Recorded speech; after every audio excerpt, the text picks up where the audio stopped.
আচ্ছা, কেন একসময় মশলার জন্য যুদ্ধ হয়েছিল আপনারা বলতে পারবেন?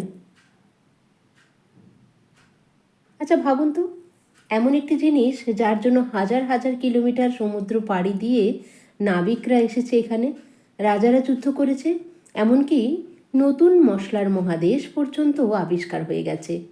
কি অবাক লাগছে? অথচ সেই জিনিসটি আজ আমাদের রান্নাঘরে প্রতিদিনের সঙ্গী মশলা। হ্যাঁ বন্ধুরা, ঠিক শুনেছেন, মশলা। আজকের আমার আলোচ্য বিষয় হলো আমাদের রান্নাঘরের মশলা। যেমন ধরুন হলুদ, গোলমরিচ, দারচিনি, এলাচ কিংবা লবঙ্গ। এগুলো শুধু খাবারের স্বাদই বাড়ায় না, একসময় এগুলো ছিল সোনার থেকেও মূল্যবান। আজকের ভিডিওটি আমাদের সেই উদ্দেশ্যেই তৈরি, কারণ এই ভিডিও থেকে আজকে আমরা জানব ভারতীয় মশলার জন্মস্থান, হাজার বছরের ইতিহাস এবং এমন কিছু রহস্য যা হয়তো আগে কখনো আমরা শুনিনি বা আপনারাও শোনেননি। নমস্কার, আমি সুদেশনা আর আপনারা দেখছেন দ্য রিয়েল বং। রিয়েল বংয়ের পক্ষ থেকে আজকের আমার আলোচ্য বিষয় ভারতীয় মশলা এবং তার অজানা ইতিহাস। তাহলে চলুন ভিডিওতে চলে যাওয়া যাক। ভারত মশলার দেশ। ভারতকে বহু শতাব্দী ধরে বলা হয় ল্যান্ড অফ স্পাইসেস। প্রাচীনকাল থেকেই বিশ্বের প্রায় ৭৫টিরও বেশি গুরুত্বপূর্ণ মশলার একটি বড় অংশ ভারতের বিভিন্ন অঞ্চলে উৎপন্ন হয়। কেরালা, কর্ণাটক, তামিলনাড়ু, অন্ধ্রপ্রদেশ এবং উত্তর ভারতের পাহাড়ি অঞ্চল ছিল চাষের প্রধান কেন্দ্র। বিশেষ করে কেরালার মালাবার উপকূল ছিল গোলমরিচের জন্য বিশ্ববিখ্যাত। সেই কারণেই একসময় গোলমরিচকে বলা হতো ব্ল্যাক গোল্ড, অর্থাৎ কালো সোনা। এই মশলার ইতিহাস কত পুরনো তাও তো আমাদের জেনে নেওয়া দরকার। তাহলে চলুন সেটাও একবার ভালো করে জেনে নিই। প্রায় ৪,০০০ বছরেরও আগে হিন্দু সভ্যতায় হলুদ, আদা এবং অন্যান্য সুগন্ধির উদ্ভিদের ব্যবহার ছিল। প্রাচীন মিশরীয়রা ভারতের মশলা ব্যবহার করত মৃতদেহ সংরক্ষণে। রোমান সাম্রাজ্যে ভারতীয় গোলমরিচ এতটাই মূল্যবান ছিল যে অনেক সময় এটি মুদ্রার পরিবর্তে ব্যবহৃত হতো। আর রোম থেকে ভারত পর্যন্ত বিশেষ সমুদ্রপথ তৈরি হয়েছিল শুধুমাত্র মশলার ব্যবসার জন্য। তাহলে ভাবছেন কেন মশলার জন্য যুদ্ধ হয়েছিল? আরে মশাই শুনুন, কেন হয়েছিল সেটাও বলছি। ১৫শো শতাব্দীতে ইউরোপে ভারতীয় মশলার চাহিদা আকাশছোঁয়া হয়ে উঠেছিল, কিন্তু স্থলপথে আরব ব্যবসায়ীদের মাধ্যমে মশলা পৌঁছত, ফলে দাম হয়ে যেত দ্বিগুণ বা তার থেকেও বেশি। এই কারণেই ১৪৯৮ সালে ভাস্কো দা গামা সমুদ্র পথে কেরালার কালীঘাটে পৌঁছলেন। এরপর একে একে এলেন পর্তুগিজ, ডাচ, ফরাসি, ব্রিটিশরা। ভারতীয় মশলার ব্যবসার দখল নিতে একের পর এক যুদ্ধ শুরু হয়ে গেল। অনেক ঐতিহাসিকরা মনে করেন ভারতীয় মশলার লোভই ইউরোপীয় উপনিবেশবাদের অন্যতম প্রধান কারণ ছিল। ভারতীয় মশলার অজানা রহস্য সম্বন্ধেও তো আমাদেরকে জানতে হবে, তাই এক এক করে আমরা এই রহস্যগুলো জেনে নিই। প্রথম রহস্য, গোলমরিচ ছিল একসময় সোনার থেকেও মূল্যবান, তাই গোলমরিচ কিন্তু বিদেশে রপ্তানি হতো। দ্বিতীয় রহস্য, হলুদকে বলা হয় প্রাকৃতিক অ্যান্টিবায়োটিক।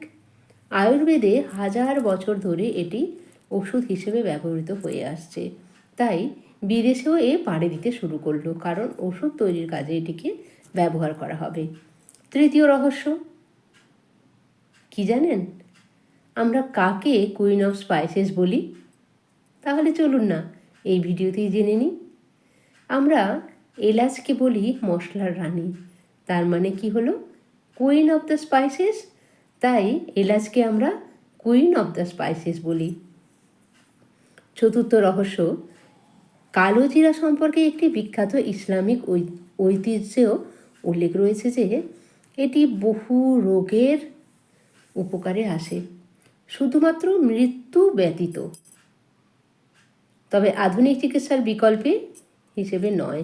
বরং গবেষণাধীন একটি উপকারী ভেষজ হিসেবে এটি পরিচিত।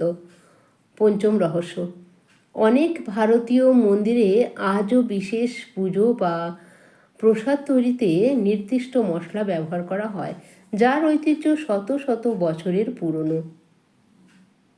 বর্তমানে ভারতের অবস্থান আজও ভারত বিশ্বের অন্যতম বৃহৎ মশলা উৎপাদক দেশ, ভোক্তা এবং রপ্তানিকারক দেশ। ভারত থেকে 180টিরও বেশি দেশে মশলা রপ্তানি হয়।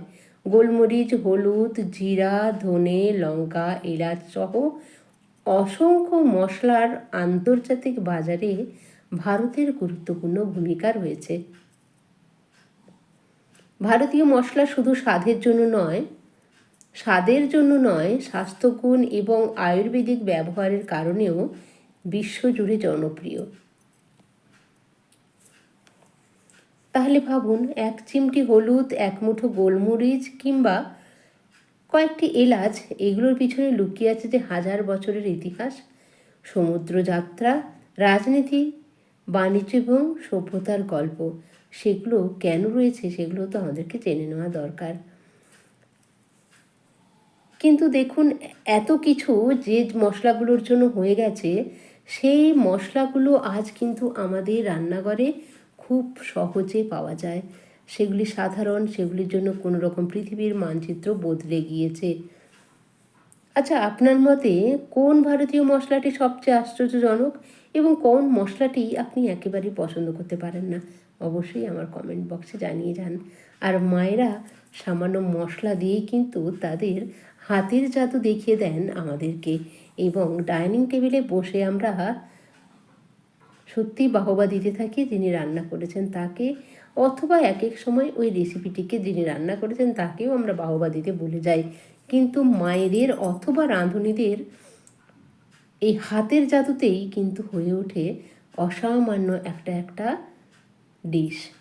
আর সেই ডিশটিকে সুন্দর, মনোগ্রাহী এবং সুস্বাদু করে তোলে আমাদের ভারতীয় মশলা। আমার এই ভিডিওটি যদি আপনাদের ভালো লাগে অবশ্যই লাইক করবেন, বন্ধুদের সঙ্গে শেয়ার করবেন এবং এই রকম ইতিহাস ও রহস্য ভরা ভিডিও পেতে আমার চ্যানেলটিকে সাবস্ক্রাইব করে পাশে থাকা বেল নোটিফিকেশানটা অন করে দেবেন। তাহলে কি হবে, আমি যখন নতুন নতুন ভিডিও দেব তখন আপনাদের কাছে নোটিফিকেশান চলে যাবে এবং আপনারা সেই ভিডিওটা খুব সহজে খুঁজে পেতে পারবেন এবং দেখতে পারবেন। তাহলে ধন্যবাদ, আবার দেখা হবে পরবর্তী কোনো ভিডিওতে। ততক্ষণ ভালো থাকুন, সুস্থ থাকুন এবং আমার সঙ্গে থাকুন।